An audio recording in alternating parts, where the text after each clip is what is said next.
Une journée ensoleillée à la montagne, à 1 heure seulement de Madrid, la capitale espagnole.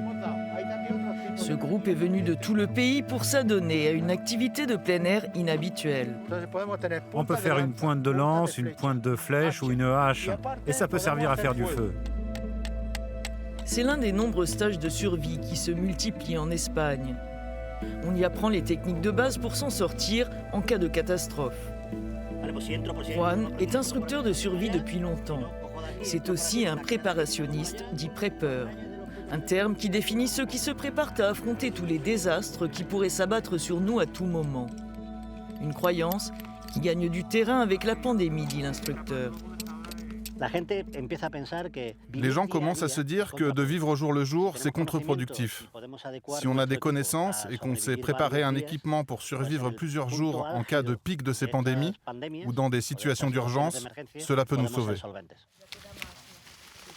Après une baisse d'activité pendant le premier confinement, les organismes de formation à la survie ont le vent en poupe en Espagne, durement frappée par la Covid-19. En moins d'1 an, la demande a augmenté de plus de 30%, observe le fondateur de cette école.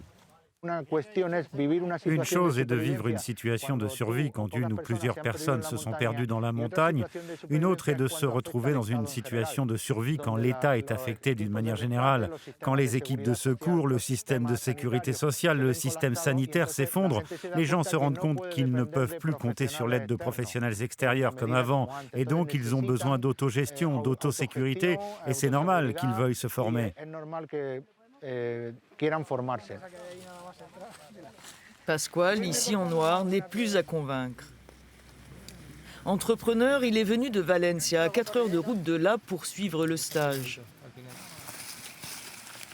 Il veut, dit-il, se donner les moyens de protéger sa famille. Ce qui m'a motivé à venir, c'est surtout la situation d'incertitude dans laquelle on vit.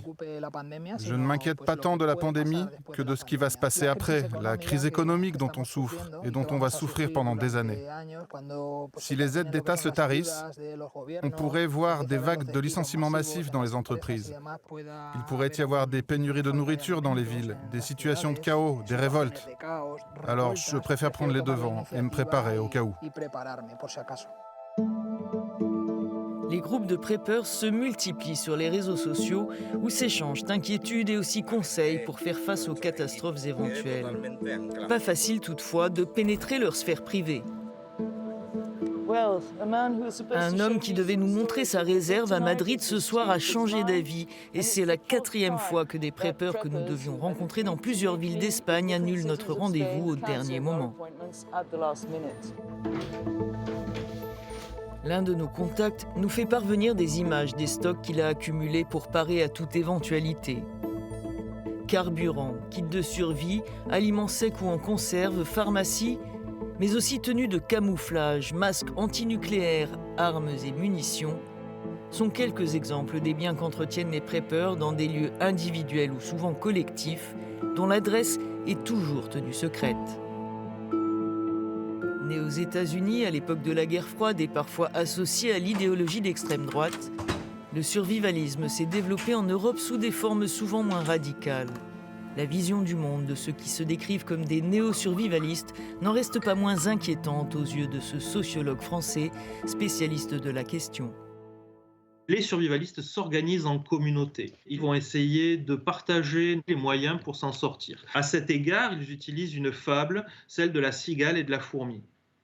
D'un côté, il y aurait les cigales qui n'ont pas vu venir l'hiver, la catastrophe, nous autres, autrement dit, et de l'autre, il y aurait les survivalistes, les fourmis, qui s'organisent, qui stockent et qui s'organisent surtout en communauté, en colonie.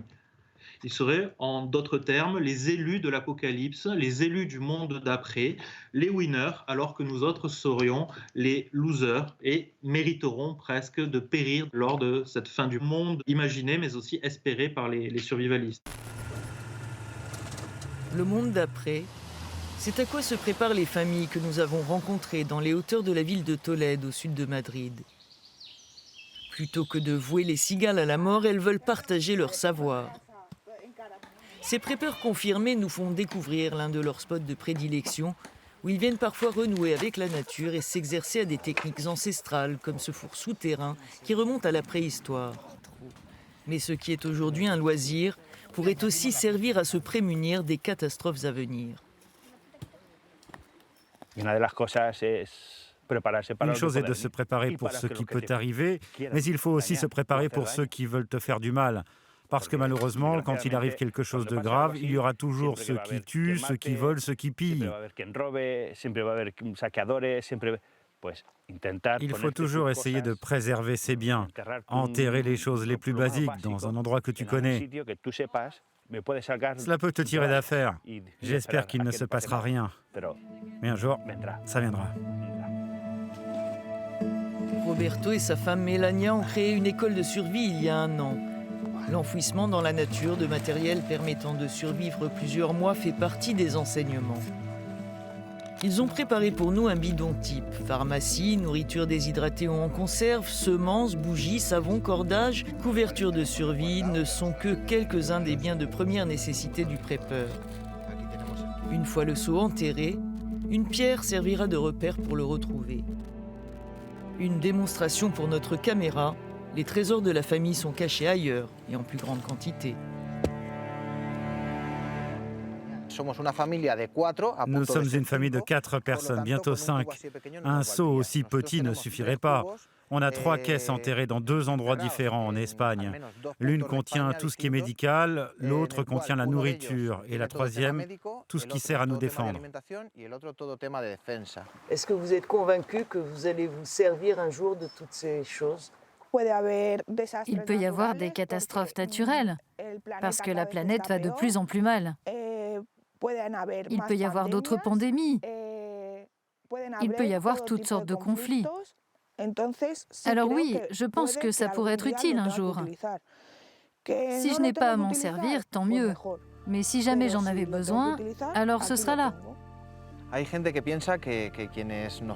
Il y a des gens qui pensent que ceux qui se préparent pour ce type d'éventualité sont fous, mais ce n'est pas le cas. Quoi de mieux que de retrouver la nature en se préparant, sans pour autant être obsédé et penser toute la journée que le monde va finir demain? Non, on ne se prépare pas à la fin du monde, on se prépare au cas où cela arriverait.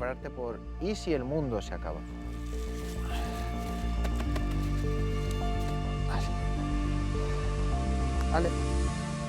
Chin chin.